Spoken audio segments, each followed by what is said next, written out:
Eu sempre sonhei com o dia do meu casamento. Passava horas imaginando o vestido, as flores, a música da cerimônia. Então, quando ele me pediu em casamento, senti que finalmente tudo faria sentido. Eu pensei, esse é o homem com quem vou passar o resto da minha vida. Mas o que eu nunca poderia imaginar é que enquanto eu planejava o casamento dos sonhos, ele já tinha escolhido a noiva perfeita. E essa noiva não era eu. Logo depois do pedido de casamento, parecia que eu estava vivendo um conto de fadas. Eu mergulhei de cabeça em cada detalhe dos preparativos. Passava horas vendo vestidos, pesquisando paletas de cores, escolhendo músicas para a cerimônia. Ele sempre dizia que confiava totalmente em mim, que eu era a noiva mais organizada e criativa do mundo. Cada elogio dele me fazia acreditar ainda mais que tínhamos sido feitos um para o outro. Ele não demonstrava muito interesse nas decisões, mas eu achava normal. Pensava, homens não ligam para essas coisas mesmo. Quando eu mostrava alguma ideia, ele só sorria e dizia, "Tá ótimo, amor, do jeito que você quiser." Eu me sentia especial, como se ele realmente estivesse me dando liberdade para criar o dia mais importante das nossas vidas. Mas, com o passar dos meses, comecei a notar pequenas coisas que não faziam sentido. Ele estava sempre ocupado, com reuniões de trabalho, em horários estranhos. Dizia que estava sobrecarregado, que não podia me ajudar com os preparativos, mas nunca esquecia de dizer que me amava e que mal via a hora de me ver no altar. Eu acreditava, porque o amor me deixava cega. A primeira fissura na minha confiança surgiu numa noite qualquer. Ele dormia profundamente ao meu lado e o celular dele vibrou. Era uma notificação de mensagem, com um emoji de coração. Senti um frio na barriga, uma intuição que me fez pegar o celular com as mãos tremendo. A tela estava desbloqueada, como se o destino tivesse me dado permissão para ver a verdade. Ao abrir a conversa, meu mundo começou a ruir. Ele trocava mensagens carinhosas com outra mulher. Chamava-a de meu amor. Falava sobre planos, sobre como mal via a hora de te ver entrando de branco. Eu lia e relia aquelas palavras, tentando convencer a mim mesma de que havia algum engano. Rolei a conversa para cima e encontrei algo que me fez perder o ar. Ele comentava com ela sobre os mesmos preparativos que eu estava fazendo. O mesmo local da cerimônia, as mesmas flores, até o mesmo tipo de convite. Mas com ela, ele era empolgado, participativo, cheio de ideias. A gota d'água foi quando vi uma foto dela, provando um vestido de noiva. Um vestido que parecia ter saído direto das minhas inspirações, como se ele tivesse usado minhas ideias para planejar o casamento perfeito, só que com outra mulher. Eu não queria acreditar. Passei horas olhando para o nada, com o celular nas mãos, tentando entender como aquilo era possível. Como alguém que dizia me amar tanto podia estar fazendo algo tão cruel? No dia seguinte, eu o observei com outros olhos. Cada gesto, cada sorriso, tudo parecia falso. Quando ele me abraçava, eu só conseguia pensar, ele abraça ela assim também? Comecei a juntar as peças. Ele passava finais de semana trabalhando, mas na verdade estava com ela. Usava desculpas para justificar ausências, sempre com histórias bem elaboradas. E eu acreditava em todas. A traição se tornava mais dolorosa a cada descoberta. Eu percebi que ele não só me enganava, mas me usava como um escudo. Enquanto eu organizava tudo com fornecedores, ele pegava minhas ideias e repassava para ela, como se fossem dele. As conversas mostravam isso claramente. Sugestões de flores, cardápios, detalhes de decoração, tudo saía da minha boca e ia parar no casamento deles. Foi aí que percebi que eu era apenas um plano B. Ele me mantinha por perto para não levantar suspeitas, enquanto vivia a vida que realmente queria com outra mulher. Eu ainda tentei me enganar, dizendo a mim mesma que talvez fosse um mal-entendido, que talvez ele tivesse se confundido, que ainda poderia existir uma explicação. Mas a cada nova mensagem que eu encontrava, a verdade ficava mais cruel e impossível de ignorar. O que mais doía era ver como ele se mostrava feliz com ela. Nas mensagens, ele escrevia coisas que nunca disse para mim. Fazia promessas, planos para o futuro, falava sobre filhos, viagens, tudo aquilo que eu achava que era só nosso. A pior parte foi quando descobri a data do casamento deles. Era exatamente a mesma que a nossa, só que em outro local, com outra noiva. Enquanto eu dedicava todo o meu tempo a planejar o que acreditava ser o dia mais feliz da minha vida, ele se dedicava a construir uma farsa cruel, usando meu amor como cobertura para a própria mentira. Eu me sentia a pessoa mais idiota do mundo. Passei noites sem dormir, chorando escondida, tentando entender em que momento perdi o controle da minha própria vida. Como não percebi os sinais? Como pude amar tanto alguém que estava me destruindo por dentro? E, como se não bastasse, ainda tive que conviver com a angústia de vê-lo agindo normalmente, sorrindo, dizendo que me amava, como se nada estivesse acontecendo. Ele beijava minha testa e dizia: "Logo, logo estaremos casados." E eu sabia que ele falava isso para outra também. Nesse ponto, algo dentro de mim começou a mudar. Eu percebi que não poderia continuar sendo apenas espectadora da minha própria humilhação. Eu precisava saber até onde ia aquela mentira. Precisava descobrir tudo antes de decidir o que fazer. E foi assim que comecei a segui-lo, a observar cada passo, a investigar cada detalhe da vida dele.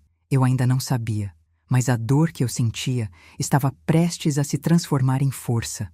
Depois de descobrir a verdade nas mensagens, algo em mim quebrou. Eu não conseguia olhar para ele sem sentir raiva, nojo e ao mesmo tempo um vazio esmagador. Mas eu sabia que se explodisse naquele momento, ele teria a chance de inverter tudo, de me manipular mais uma vez. Então decidi guardar silêncio. Engoli a dor e comecei a observar. Cada detalhe, cada mentira, cada desculpa esfarrapada, eu anotava mentalmente. Se ele me enganava com tanta frieza, eu faria o mesmo, mas de outra forma. Eu não iria implorar, nem chorar na frente dele. Eu iria ver até onde ele tinha coragem de ir. Comecei a criar uma rotina de investigação. Quando ele dizia que precisava trabalhar até mais tarde, eu verificava sua localização pelo aplicativo de celular. Descobri que ele frequentava hotéis caros, restaurantes românticos e até lojas de joias, sempre nos dias em que dizia estar atolado de reuniões. Em um dos dias, segui ele discretamente até um bairro afastado. Vi quando ele estacionou em frente a uma casa elegante e desceu do carro com flores nas mãos. Ele parecia feliz, leve, um homem completamente diferente daquele que chegava em casa cansado e desinteressado. Aquela imagem me perseguiu por dias, porque naquele momento eu entendi. Com ela, ele era o homem que eu sempre quis que fosse comigo. E isso doía mais do que qualquer traição física. Passei a vasculhar cada canto da vida dele. Reparei que ele tinha um segundo e-mail, uma conta bancária separada, cartões que eu nunca tinha visto. Descobri comprovantes de reservas em hotéis, compras de alianças e até mensagens trocadas com a família dela, como se ele fosse oficialmente parte daquela vida paralela. Mas nada me preparou para a pior descoberta. Encontrei, escondido no porta-luvas do carro, um convite de casamento, com a data, o local e o nome dela impresso em letras douradas. Era o mesmo estilo de convite que eu tinha escolhido meses antes, como se ele tivesse usado minha criatividade para planejar o casamento perfeito, só que com outra noiva. Naquela noite, eu chorei como nunca. Me senti usada, enganada, ridicularizada. Enquanto eu sonhava com o dia mais feliz da minha vida, ele me transformava na piada secreta de um romance paralelo. Eu ainda me lembro da sensação de impotência. Eu queria gritar. Queria confrontá-lo, queria destruir cada mentira, mas sabia que isso me colocaria em posição de vítima diante dele. E eu não queria mais ser a vítima. Foi quando decidi virar o jogo. Passei semanas juntando provas, tirei fotos das mensagens, imprimi conversas, salvei recibos de compras e reservas. Fiz um dossiê completo, como se estivesse preparando minha própria defesa antes de uma batalha. Enquanto isso, continuei atuando como se nada tivesse acontecido. Ele sorria, me abraçava, dizia que me amava e eu retribuía com a mesma máscara. Cada beijo que eu dava era mais uma arma que eu guardava para o dia certo. Mas a farsa dele começou a se intensificar. Ele marcava viagens a trabalho cada vez mais frequentes e eu sabia que, na verdade, estava ensaiando a vida perfeita com ela. Até que, uma semana antes do que seria o nosso casamento, ele me disse que precisaria passar o final de semana fora para resolver pendências urgentes. Algo me dizia que aquele seria o dia definitivo, então decidi segui-lo. Ele dirigiu até um hotel de luxo, longe da cidade. Esperei no estacionamento, com o coração disparado, vendo ele descer do carro sorridente, de mãos dadas com ela. Os dois estavam vestidos como se fossem para uma sessão de fotos. Eu sabia exatamente o que estava acontecendo. Era o ensaio fotográfico pré-casamento. Meu corpo inteiro tremia. Eu via, diante dos meus olhos, o homem que dizia me amar vivendo o sonho que eu ajudei a construir, com outra mulher. Fiquei ali, dentro do carro, observando cada gesto. Ele a abraçava pelas costas, beijava sua testa, ria como nunca ria comigo. Em alguns momentos, parecia um ator interpretando o papel perfeito de noivo apaixonado. E naquele instante, uma mistura de dor e alívio tomou conta de mim, porque eu finalmente entendi que não havia nada que eu pudesse fazer para mudar aquilo. Ele nunca me amou de verdade. Eu só tinha sido um escudo, uma distração, enquanto ele vivia a vida que realmente queria. Voltei para casa com a decisão tomada. Eu não iria implorar, nem pedir explicações. Eu iria mostrar a ele que, desta vez, quem controlava a história era eu.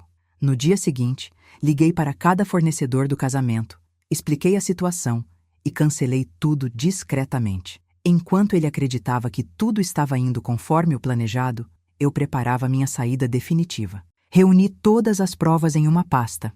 Coloquei convites, fotos, mensagens impressas, tudo. Escrevi uma carta curta, dizendo apenas: não precisa explicar nada. Você me perdeu no momento em que me fez acreditar que era a escolhida, quando na verdade eu sempre fui só o plano B. Mas antes de entregá-la, eu queria ver a reação dele. Eu queria olhar nos olhos de quem me destruiu e mostrar que eu não seria mais a mulher que ele enganava com facilidade. Eu só precisava de uma última conversa. A conversa que mudaria tudo. Chegou o dia em que decidi colocar um ponto final naquilo tudo.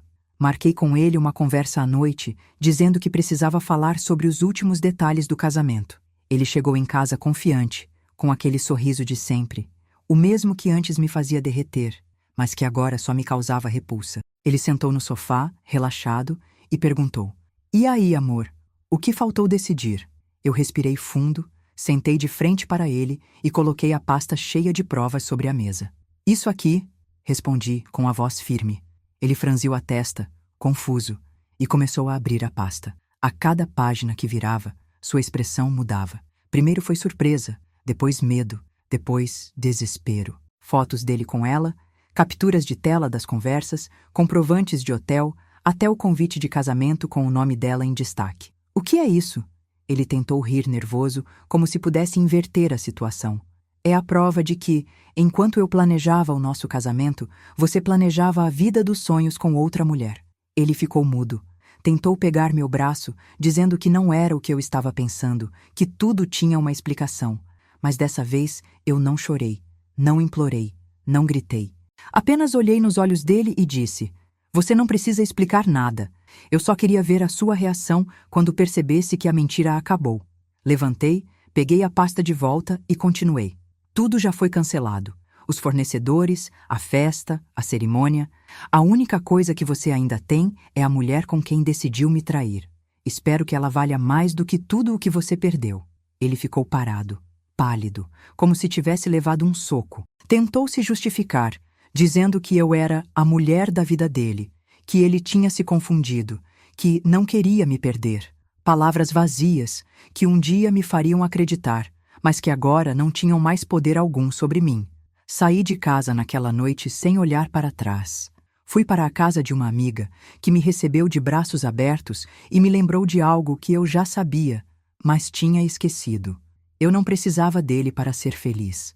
Os dias seguintes foram difíceis. Eu chorava, sentia raiva, passava noites em claro, me perguntando como pude amar tanto alguém que me usou de forma tão cruel.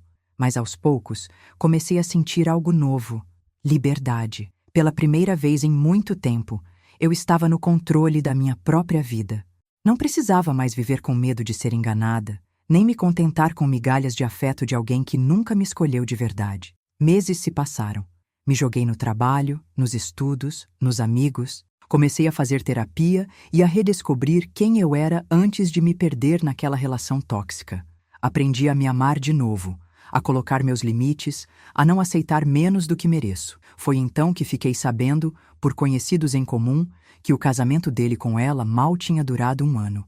Brigas, traições, mentiras, tudo o que ele tinha feito comigo acabou fazendo com ela também. E sabe o que eu senti quando ouvi isso? Nada. Absolutamente nada. Porque naquele momento eu já não me importava mais. Eu já não era a mulher que um dia chorou noites inteiras por ele. Hoje, olhando para trás, eu entendo que ter descoberto aquela traição antes do casamento foi o maior presente que eu poderia ter recebido. Se eu tivesse seguido com aquele relacionamento, estaria presa a alguém que nunca me valorizou. Eu planejava um casamento dos sonhos, mas no fim, realizei algo muito maior. Eu planejei a minha própria liberdade. E, finalmente, aprendi que amor de verdade não é sobre promessas vazias ou sorrisos ensaiados. Amor de verdade é escolha diária, é respeito, é verdade. E se eu não encontrei isso nele, é porque, na verdade, eu precisava primeiro encontrar isso em mim mesma. Agora, quando penso no futuro, sei que o dia do meu casamento vai chegar. Mas dessa vez, eu serei a única noiva.